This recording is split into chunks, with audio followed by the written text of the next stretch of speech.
What's up, guys? Welcome to another episode of the Aftermath podcast. What's up? I'm with Paolo right now, and today we're going to be talking about The Gray Man. It's directed by the Russos. So if you don't know the Russos, it's the brothers, and they have directed pretty much all the best films in the MCU catalog. Also, they directed Community, some of the episodes. If you guys like Community out there.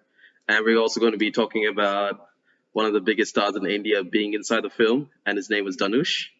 And for the Indian audience out there, you guys know what I'm talking about, you know, Rajnikant and all that stuff. Like going into it, Yeah. just real quick, I didn't know this guy was like really big, and then I see him kind of get worshipped in Japan. As well. Japan. No, that's the other guy. That's his uncle, Rajnikant. Dhanush is different, yeah. But if you are following like the socials, you would have seen that he was trending more than the actual movie during the release. So it was like hashtag Dhanush during Twitter and stuff, Yeah, trending worldwide, and it was insane. they got a couple of heavy hitters in this. Heavy hitters, but Yeah, the difference is like the fan base. Obviously, like for the Western audiences, this is pretty. You know, they have Ryan Gosling, if everyone knows him from Blade Runner and future Baby Doll Ken, kind of over now. and Chris Evans as well. You know, freedom in the American way, and he plays a very you could say he plays a very different role from what he's The usually opposite does. of Captain America. Opposite kind Like of. He's the polar opposite. I haven't seen Chris Evans play a villain Kind of antagonist role. antagonist. Neither have I. Hey, Yeah, I've never seen. He's always like, as- oh no, he did in Knives Out. Knives Out, Oh, the yeah, detective yeah. one. Your favorite director, Ryan Johnson, the guy who did Star Wars, the second movie. I forgot what it's called, but Oh, yeah, the bad. the bedbug. But yeah, so this is pretty cool to see. But it was very by the books, but it was also very. I think it was trying to capture that nostalgic feeling of like the '80s.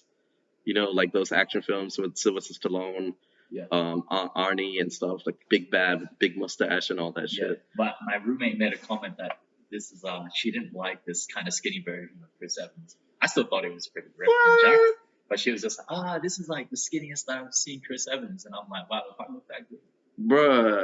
Bruh, what you mean, dog? Sexism.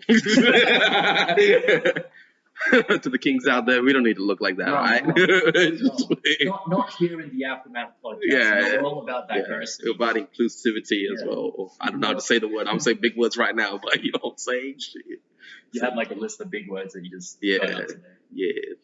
Word of the day, diversity. Diversity. As you can see, Harold Kumar. But yeah, what were we talking about? Yeah, Chris Evans has the big bad. I don't even know what the characters' names were. I'll be honest with you, because I completely forgot. Cass. Because I know the actor's name because it was that big. Yeah. What's his name? Lloyd Hansen. Lloyd Hansen, The psychopath. the psychopath. You know. Assassin. I think so. This was based on a book, and the book has obviously it's like a whole series and stuff, and they sort of changed quite a bit of the book. Apparently, I don't know too much because I don't read. Back in the day. Back in the yeah, I don't read, but I've heard good things about the book. But I also heard they changed quite a bit about it in the movie as well, and it's pretty interesting to see how the Russos have taken like the action genre so far. You know what I'm saying? Like Yeah. the camera work in that movie was a bit insane, and sometimes for me, I feel like I got a little bit of like motion sickness. I got a bit nauseous. Nauseous, yeah, exactly. But with that being said, I did like the fast-paced like camera movement Yeah, and just the direction in which the story was going. 'Cause Yeah. I didn't fully understand what was going on. Yeah. Pretty much 100% of the time, like I would for like an MCU movie. MCU, because there's that whole backstory behind it already, and there's like 3,000 channels reporting about it. But it was pretty interesting to see, like, especially, yeah, I really wanted to talk about the camera work because this is the first time I was seeing drone footage used in this way. Like, it's not possible, like, back in the day, or like with a huge helicopter to do this. Probably would have cost a A lot more money, and also a lot more for like freaking CGI and stuff to get some of these shots. But the camera work was like so fast paced, and that stayed with me. I was just like, wow, they took this because this sort of drone videos you can actually do at home if you buy one of them. It costs like about 500 to 600 AUD, and you could literally do this. And there's people who Nah, they definitely used the way, but no, I'm saying yeah. Obviously they use maybe like 1,000, 2,000. this is like Yeah, industry standard, like cinematic drones, not no like DJ. Not that DJI is very good as well. yeah, But they DJ definitely use something much better. much. No, they use DJIs in the cinema. Really? Yeah, They're probably looking at the Mavic Pro 3 or something. yeah, they use this for the cinema because obviously as technology progresses. It's crazy to think that you Yeah, can invest in a $3,000 drone and you've got like yeah, you got a whole cinematic setup. like drones. And the thing is, I don't think you even need an additional camera for that because you could just shoot a whole movie like that. Because the amount of fucking sick shit you don't need an extra gimbal. You would need like a really good pilot though. Yeah, It yeah, has some stabilization. that's the thing I was gonna talk about as well. There's like whole channels dedicated to this sort of like drone footage. Yeah. And what's it called? Is it AR drone? I forgot what they call it. Is it where they follow you? No, they just do like competitions. Drone. I can totally imagine like Yeah, FPV, I FPV. can totally imagine like Top Gun.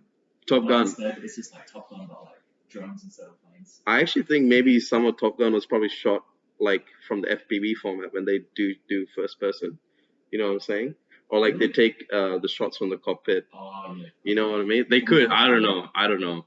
But to be honest, it's Tom Cruise. He probably wanted to go like full old school cinema shit. But Probably. yeah, Top Gun again. Probably one of my favorite movies this year. this year, Would you say that Gray Man ranks among the best that you've seen this year? I'll be honest, nah. Yeah, let's get to the point quick. Doesn't mean we don't like it though. I did like it. I like it as a by the books action movie, like something you can watch on Netflix. I wouldn't go out of my way to watch in theater after what I saw, but I think it could have got seats in the theater because of all the main actors in there.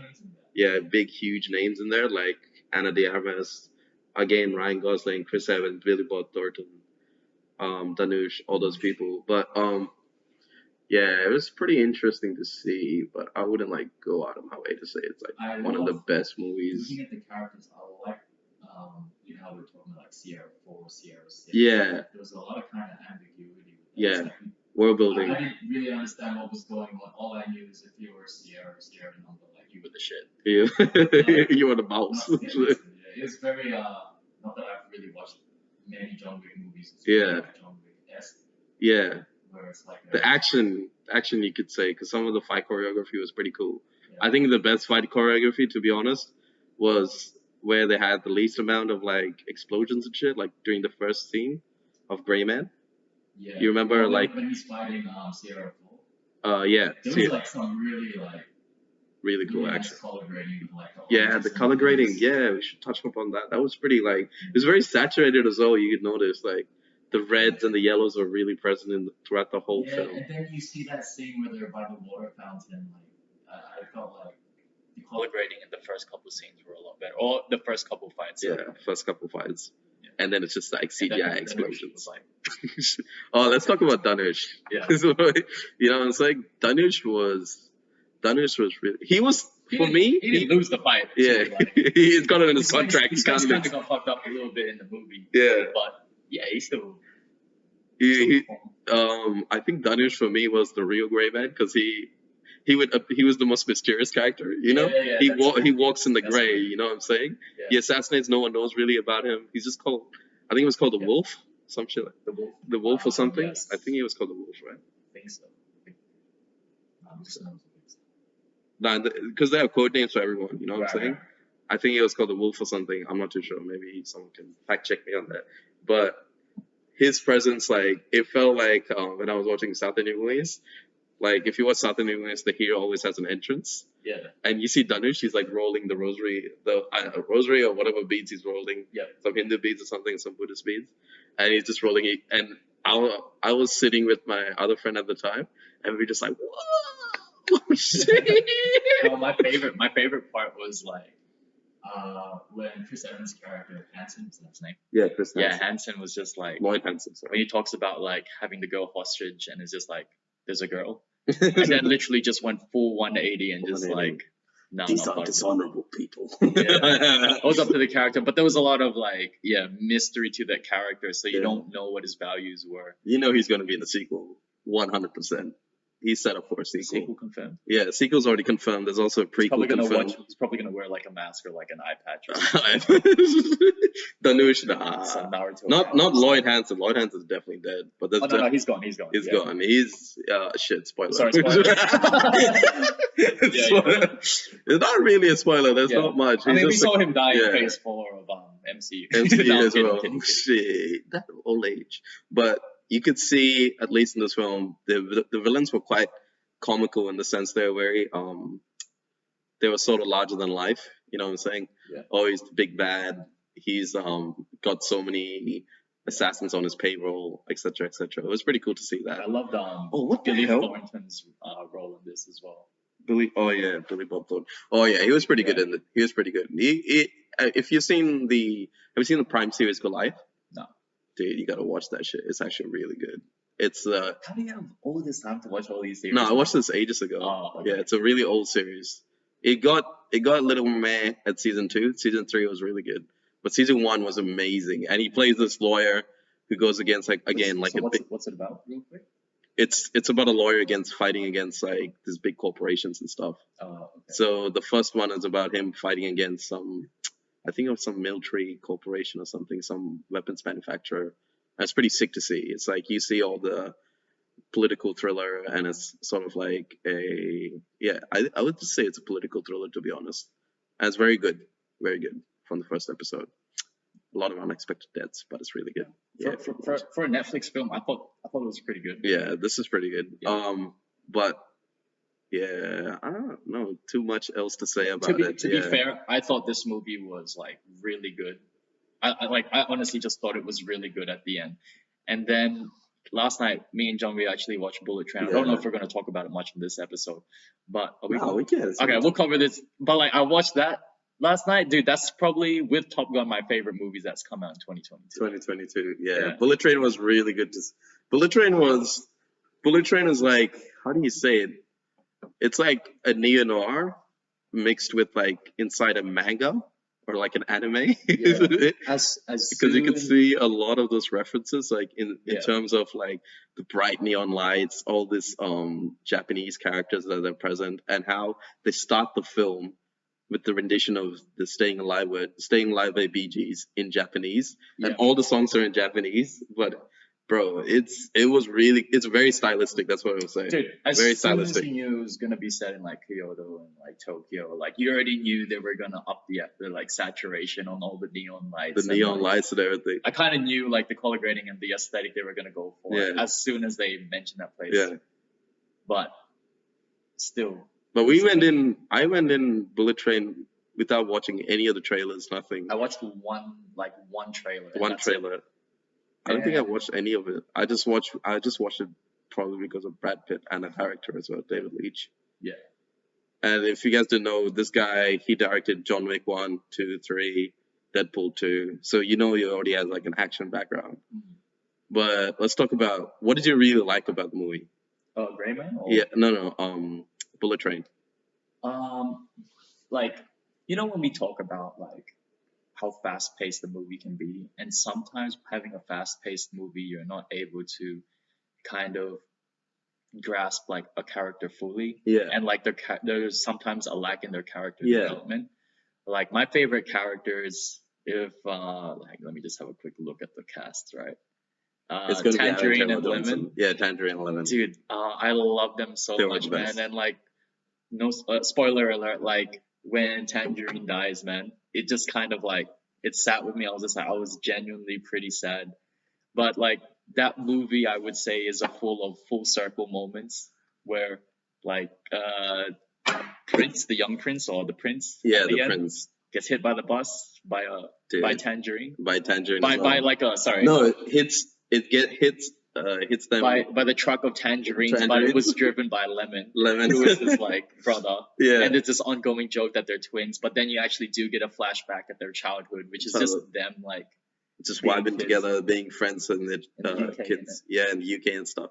Dude, the banter between them, I felt like the dialogue in this movie was another level. It really reminded me of like the dialogue in Tarantino films.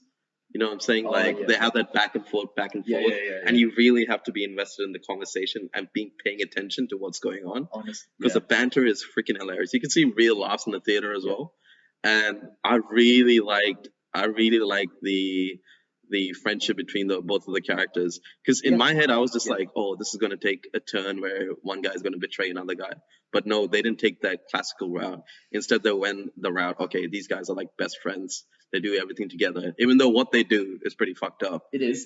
and, And like you still even root, yeah. even their relationship with like Brad Pitt's character being the ladybug, I thought that showed like a lot of great chemistry between those three. Initially just those two, but then when Brad Pitt or the ladybug started interacting with them, Yeah, it kind of just felt like, oh, he was their brother as well. he was their brother. It's And like, it was- you gonna be brothers at the end, remember? And it was hilarious scenes, man. Like Yeah. the ladybug, Brad Pitt just taking out the suitcase, The and just suitcase. going a little Yeah. too much by rolling it down. So just to give a little bit of background about the character, Brad Pitt plays Ladybug, and his whole thing, his whole sting is that he has bad luck, whatever he does, right.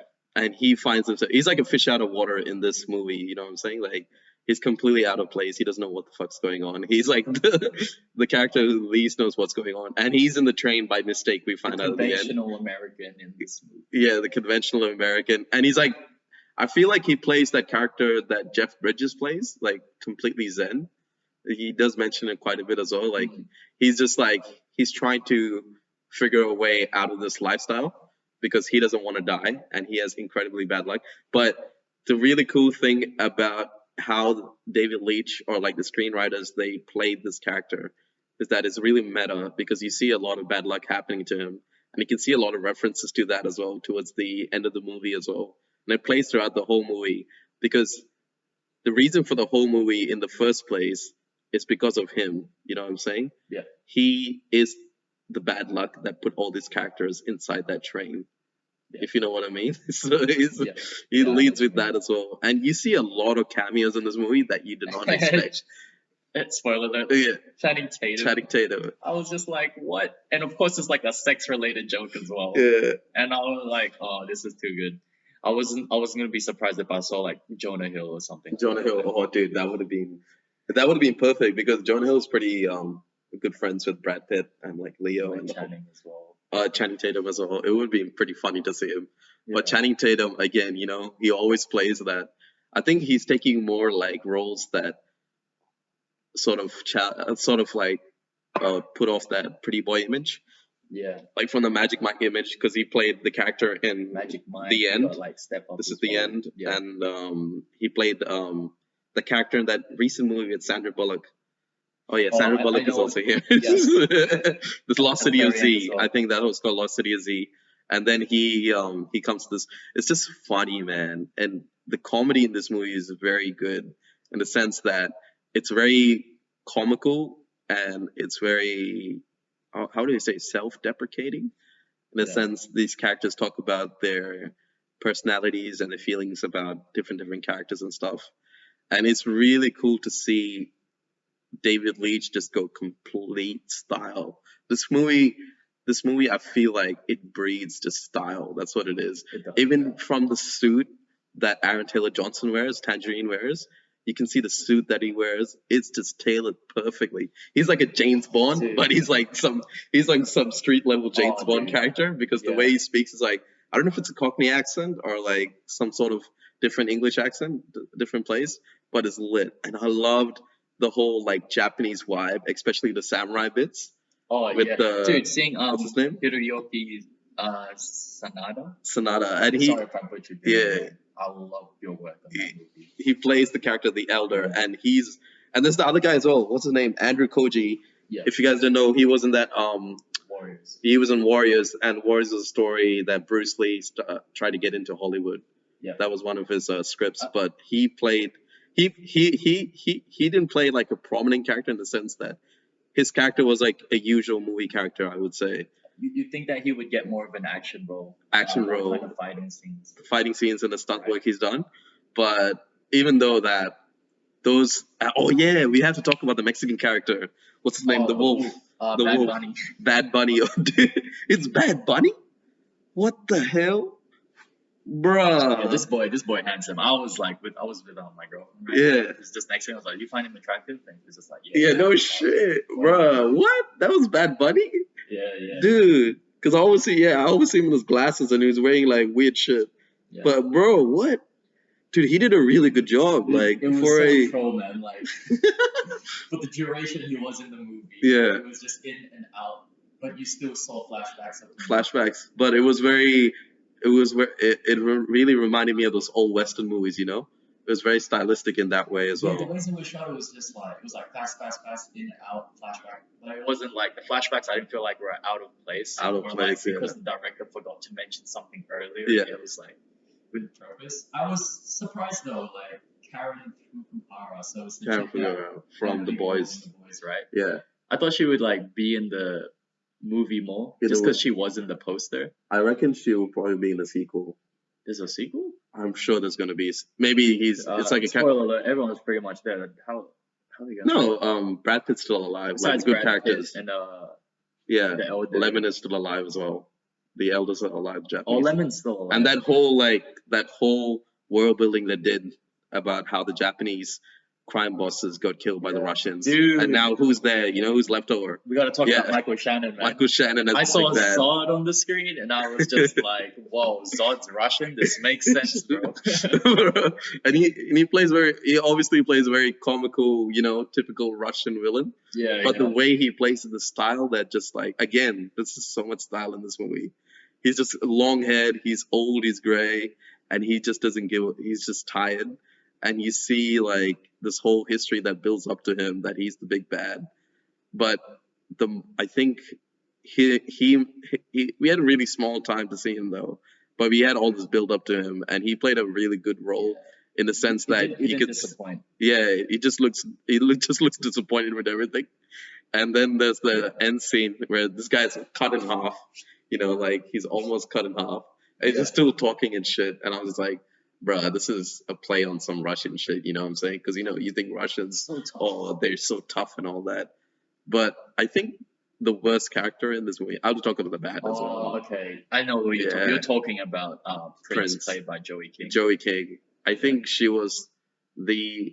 played the annoying character really well, but she was the worst character in the sense that we didn't really root for her or like understand her because we only got like that one line of dialogue between her and her father, you know what I'm saying? I mean, at the end, it kind of did make sense. Yeah, But I think like, you know, I wish they kind of maybe hinted it a bit more throughout the movie. throughout the movie. But once it did hit, I was like, oh, okay, I understand.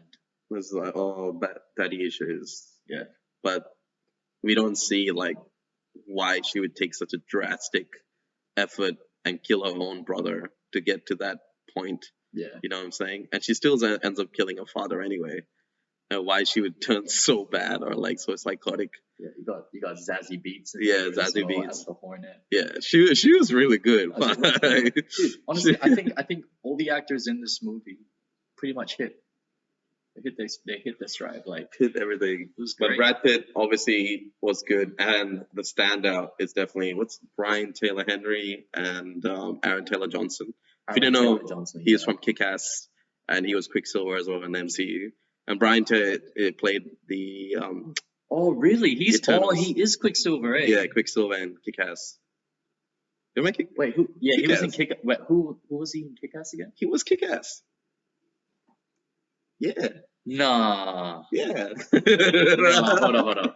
Sorry, Dude. continue talking. I gotta Nah, Google because this. I love Kick-Ass, man. It's It like was one of the- it was The good. first movie was incredible. It really reminded me of this film as well. The heavy saturation. It's like a typical like Mark I film. Will you look at that? Yeah, That's he was very young amazing. at that time. Yeah, he was very young.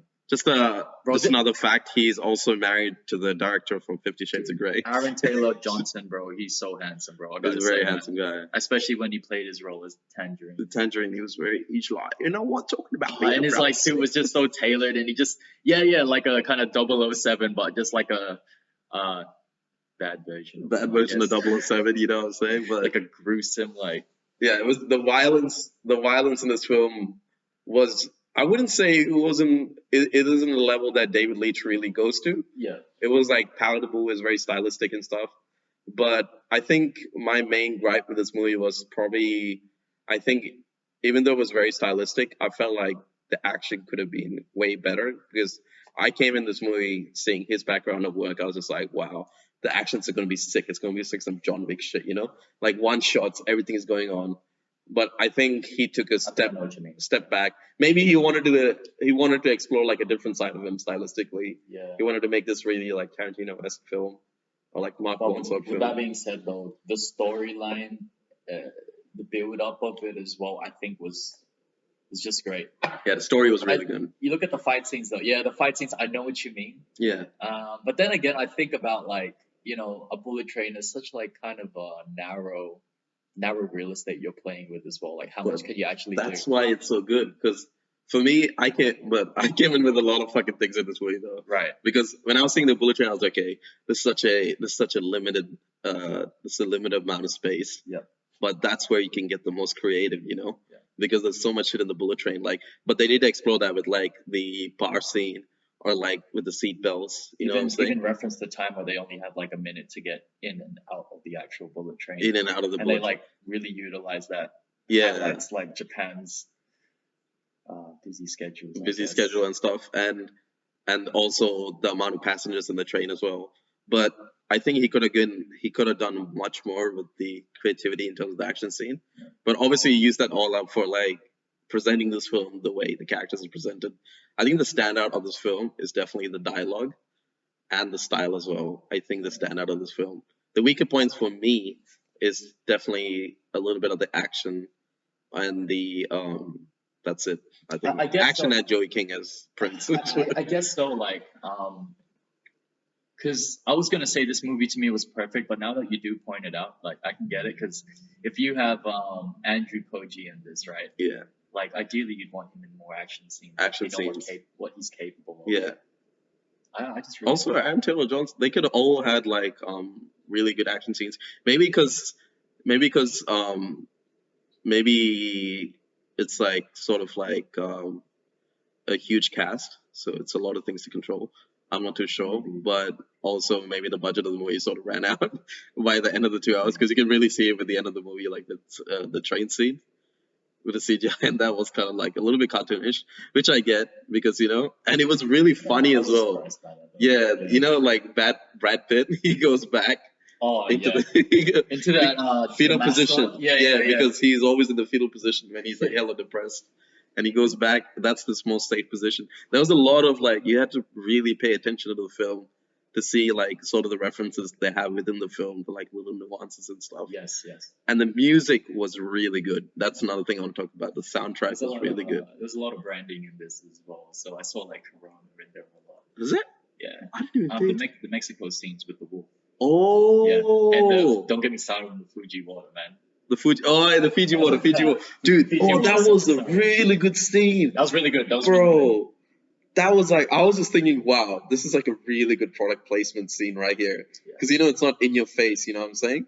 It's not like Transformers where Mark Wahlberg just takes a random truck of Bud Light and just starts drinking Bud Light. American flag. American flag waving in the background. This was really good. Like, the way... Because it's all like, obviously, first it's like a POV shot. Yeah. But you could see like the Fiji water was there with them throughout the whole duration of this bullet train. It's like the kind of like linear transition of how they got there. Yeah. And it was like it really traveled. Like it really traveled. It really fucked up a lot of people. Yeah. And that was really cool because it goes like a flashback of like an inanimate object as well. That was interesting. Actually, that was a really good moment. Yeah. Because remember when the father got at the end and just wrote out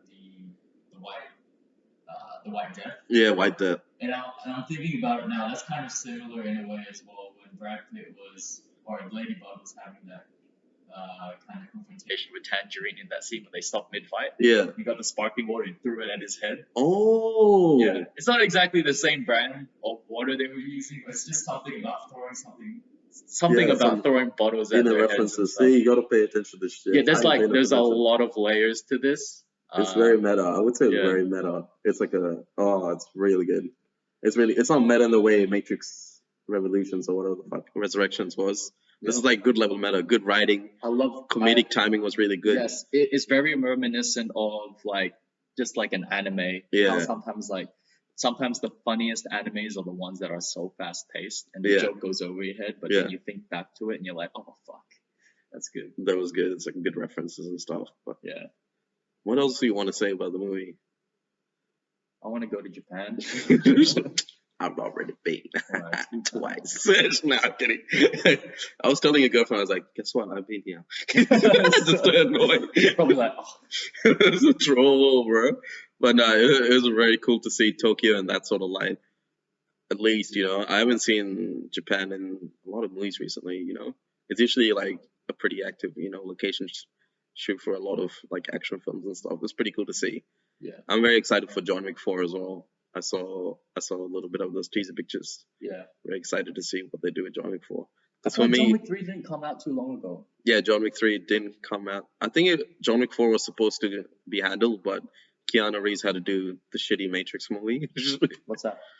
Matrix Resurrections. That never happened. It never happened. Because at work they were giving out like free posters and stuff. It was like Matrix Reload. I was just gonna get one for you just to troll you and be like, hey man. Matrix Reloaded? Yeah, the new movie, right? No, Resurrections. Resurrections, sorry. Nah, I wouldn't want that. Resurrections, Fuck yeah. that, bro. Yeah. That movie was. I would have got a laminated ass, video and everything. Bruh.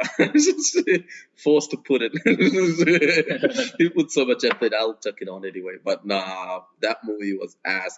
But I'm really excited to see what David Leitch does with John Wick 4 and see more of the world building.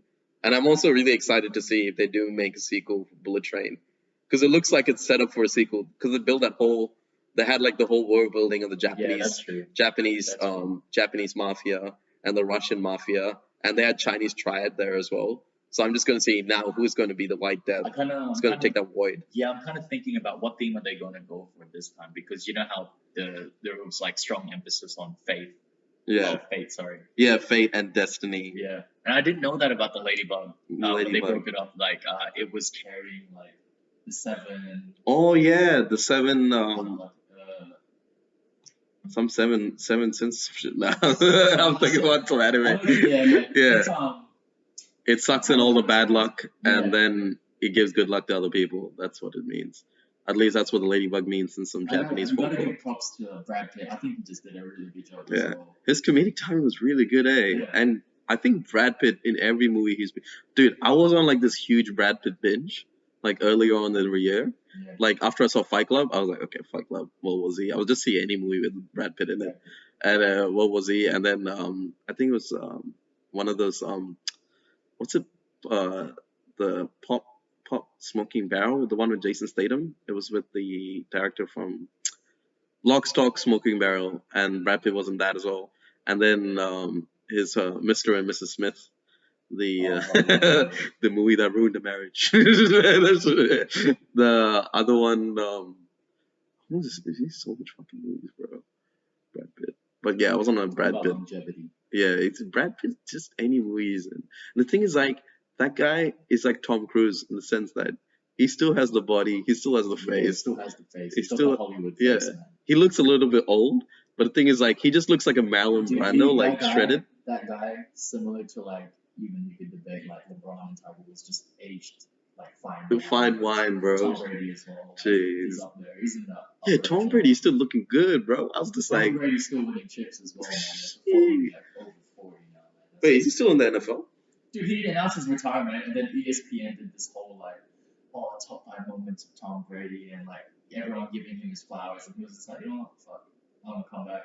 Give like less money so they can actually like get even more like big story. Big stars in the team. Yeah. Sort of like LeBron with Miami Heat. Sounds Actually, like. shit, that is true. That is true. Yeah, Well, I know LeBron got the bag. basketball. LeBron got the bag now, though. Like, Yeah.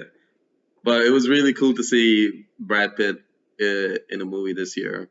I was like, I haven't seen him in a movie in a couple of years, to be honest. The last movie I saw him was in yeah, Once Upon a Time, and no, the Netflix.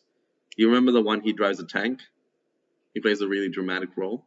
War, something like that. Yeah, I know what Yeah. you mean. That one as well. Yeah. Yeah, but yeah, it was pretty good. Pretty good. Shit. Okay. Yeah. We reviewed a couple movies now this year. Like, what would you have? Is Top Gun still like your favorite movie this year?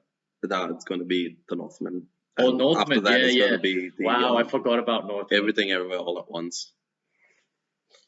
Northman for me was a different feeling. The end, you know, like when you watch a movie, and then towards the end, you just like, for me, I'm just like bug-eyed. I was like, my mouth was literally open. I was like, what the fuck? This shit was amazing. Yeah. Because the Northman, it awoke in, like, I'm not even being serious. Like, you would have seen after the movie, I would just be like, when I go Pala, I would be like, I'll kill you, Vyonya. Bro, I was just working out with full like Viking music. Like, I'm not even joking. Dude, I actually considered picking up like Assassin's Creed Valhalla just because of that. Well, hella? Yeah. It's worth it. It's good. You played it? Yeah, it's pretty good. It's pretty good Stay fucking tuned, game. guys. Gaming channel on the way. They had to have some inclusivity, you know, in that game. You can be a girl as well. Just saying. Remember, diversity. It's a really cool game, but That's it. but the Northman, obviously, it was one of the best films I've seen, and I'm really sad that it didn't make. Forgot about that. Yeah. It's up there for me too. It didn't make the box office returns it should have, and also Everything Everywhere All at Once. Have you still seen it? No, I haven't because like the cinemas that are close to me aren't. Dude, really it's on playing. it's on streaming. Where? You just gotta buy it. I have it on streaming. No, it's alright. I will get to it. Like I've heard way too many good reviews about it. I'm telling you, you watch that movie, you're gonna be like, what the fuck? Because the camera work, the action choreography, I like was looking at some of the trailers as well as snippets. It looks like some kind of like mushroom psychedelic. It's very trippy, but throughout the whole movie, it has the message of family. Obviously, our viewers can see the Everything Everywhere All at Once review. You just need to scroll down.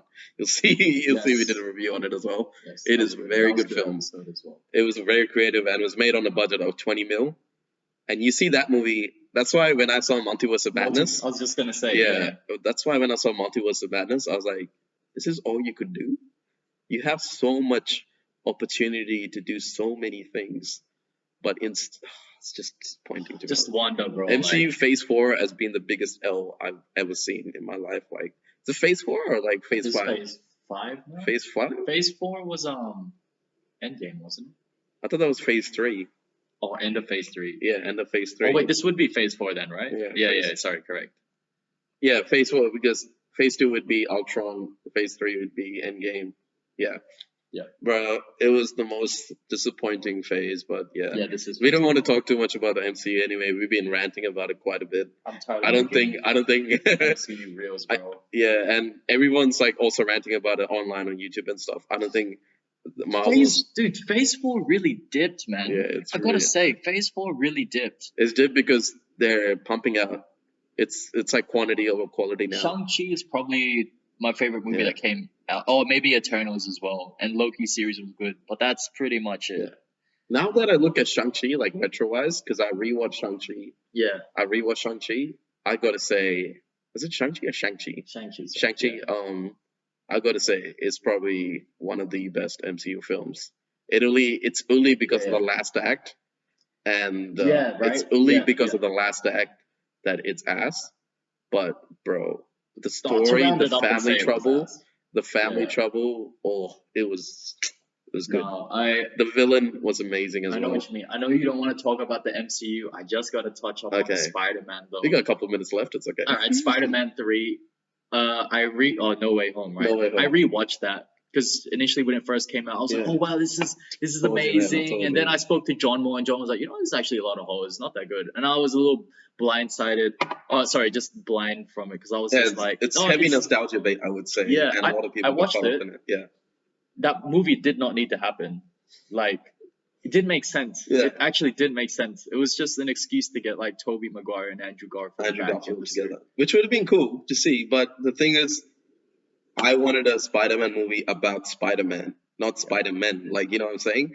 And I thought I've been holding hope for Spider-Man since Homecoming, and then what's the fucking other one? I forgot. Far From Home, and then this was a really good opportunity because he introduced the multiverse concept. This is like Peter dealing with like multiple villains and stuff. Yeah. It would have been insane for him to take them all on. You would have seen him pushed to like the nth degree. You know what I'm saying? He's pushed. You kind of see like little tidbits of it The here. same way they kind of did Spider-Man 3 with Tobey Maguire. Yeah, Spider-Man 3 with Tobey Maguire. No, Spider-Man 2, I would say. You know, Spider-Man 2 where he gets pushed to the edge. He gets that like web block kind of thing, and he has this he gets kind of pushed. crisis going on. Yeah, the whole like personal crisis within him. Yeah. Like, okay, Aunt May knows I'm Spider-Man. All these people in danger. What am I going to do? Mary Jane knows he's Spider-Man as well. What am I going to do? And it's sort of like in here, the whole world knows Peter is Spider-Man. This for like a freaking teenager, like it would be insane because. Yeah. Silver lining of it all. Sorry, actually, I'll just say one thing. Some people gonna hate me for this shit. Yeah, bro. I know. I just see the view count. No. This cunt. The silver lining in all of it. Yeah. The very end scene where Tom Holland's Spider-Man. Yes, beautiful. Goes into his apartment, and it's very reminiscent of Tobey Maguire when he moves out. Yeah. And his apartment looks kind of stanky. It's right. Yeah. And then he gets that new suit with that kind of like lighter baby blue. Yeah, and it looks like an actual suit. You know, like it's not like the comic. It looks like someone actually made this himself. This fourth movie, like no one's gonna know he's Spider-Man. No. Let's talk about the fourth movie a little bit later. Okay. No, but no one's gonna know it. Like he's Spider-Man, man, and he's literally just no one knows about him, and I'm curious to see how he's gonna tackle that. I really liked the bit in Spider-Man No Way Home. Yeah, obviously the ending, I was just like, wow, okay, this could be something. Like the next movie could be something. Spider-Man 4 could be amazing. Because you see him, he looks at MJ and he decides not to go back in. Because that's what Spider-Man would do. That's what Peter Parker would do. He wouldn't put his friends and family in danger because it's again, with great power comes great responsibility. And he has to be responsible enough. This is see him growing up. And you never see this through any of the motherfucking films because he's literally Iron Man in a suit. He's literally Iron Man, a teenage Iron Man. You didn't see any of the consequences happening, you know what I'm saying? And if there is a consequences, they brush over it so quick, especially with Aunt May's death. I was so pissed off with Aunt May's death, bro. Yes. Because you know like how quickly they move on from that. And they go to a comedic scene in the lab. And Andrew's making like the webs and stuff, and they're like, "Oh, how does your web come out? Oh, for my dick." Something like that. You know what I'm saying? It's so true. Yeah. If you look back into it, even that scene when you were talking about that kind of Jumbotron scene, and it was very reminiscent of Blade Runner. Yeah. If you think about it, it's on the very top of the building. Yeah. Like, why the fuck is a Jumbotron at the very top of the building? Very top.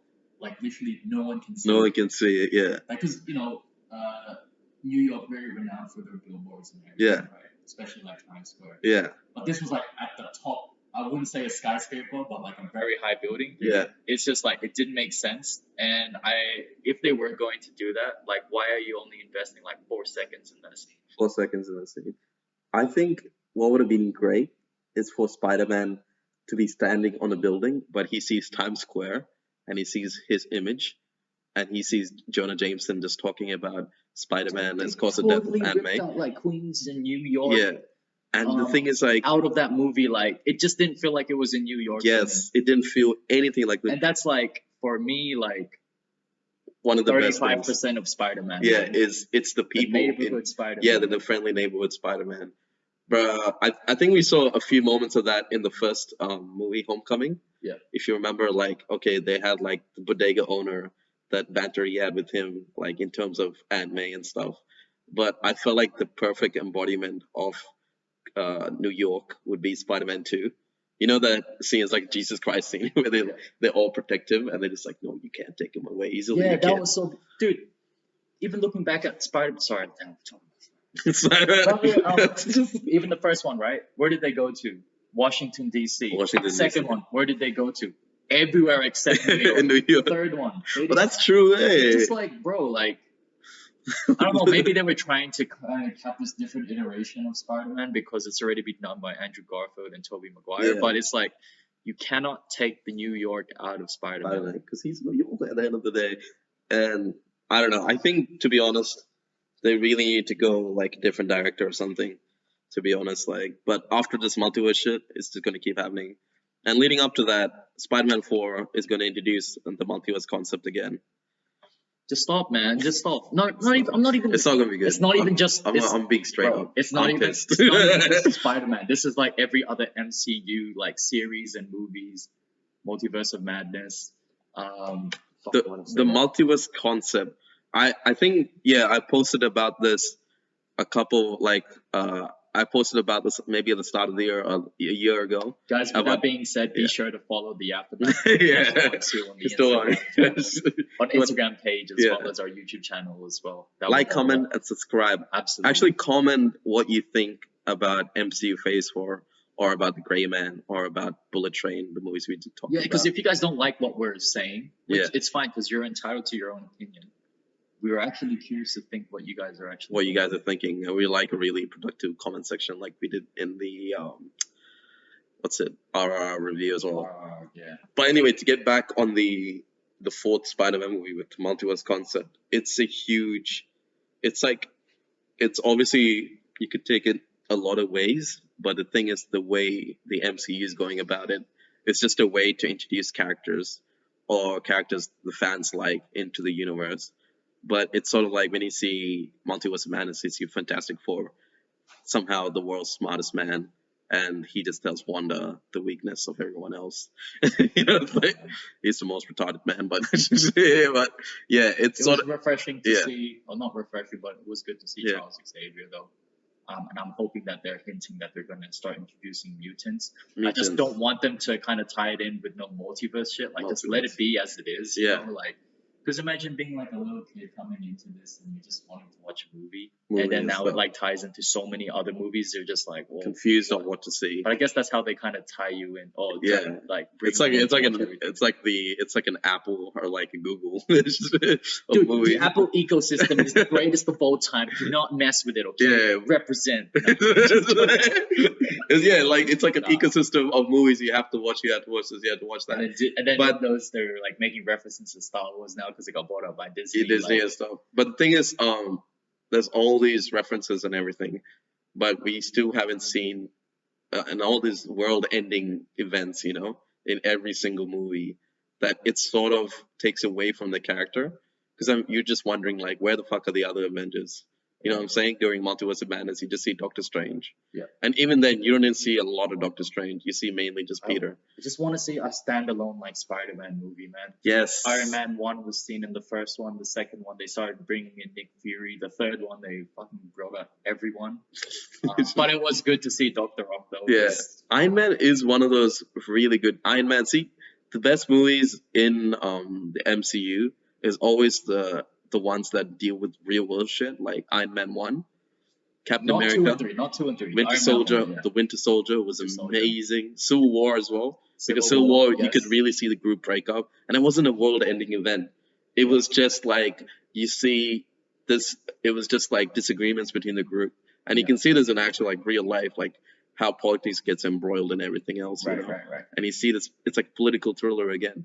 And then you see Infinity War, which I really like. That was a world-ending event. But that's But- like the exception, I Yeah, would say. because like, it built up to it, and this is actually you felt the weight, and you felt like the villain had real motive in this, and it's not like and his philosophy, like Thanos' philosophy in this was like, it was sound. You could see his way because he see his whole like planet died just because they couldn't take care of the overpopulation problem, or they couldn't find a solution for creating more resources. Because he did say there's only the what's it? The universe might something like it might be universe might be infinite, but the resources will be finite. Yeah. Something like that. I forgot what it was.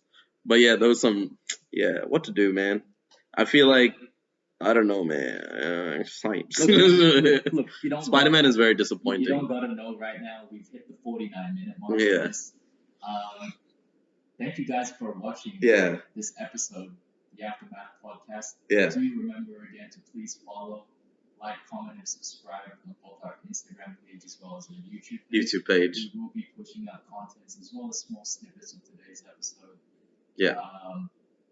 And also, if you want to really keep up with us, we're pretty active on Instagram as well, like our personal lives and stuff. And also, just please comment below what you're really excited about, maybe in Phase 4. What's it now? Phase 4 and Phase 5, I guess, because they announced a bunch of new movies. If you think we like talking way too much shit about your favorite superheroes, like go stand up for them. Yeah, go stand up for them, dog. And it's not to say we don't like Spider-Man. I think it's because we like love Spider-Man so much. We don't see this correctly by preferably a director who actually likes Spider-Man.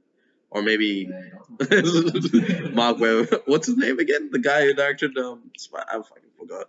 I don't know. You can sipes. I don't want to talk about the shit it was. It's pissing me off. But yeah, comment below what your thoughts are. Anyway, thank you. Thanks, guys. Bye. Peace.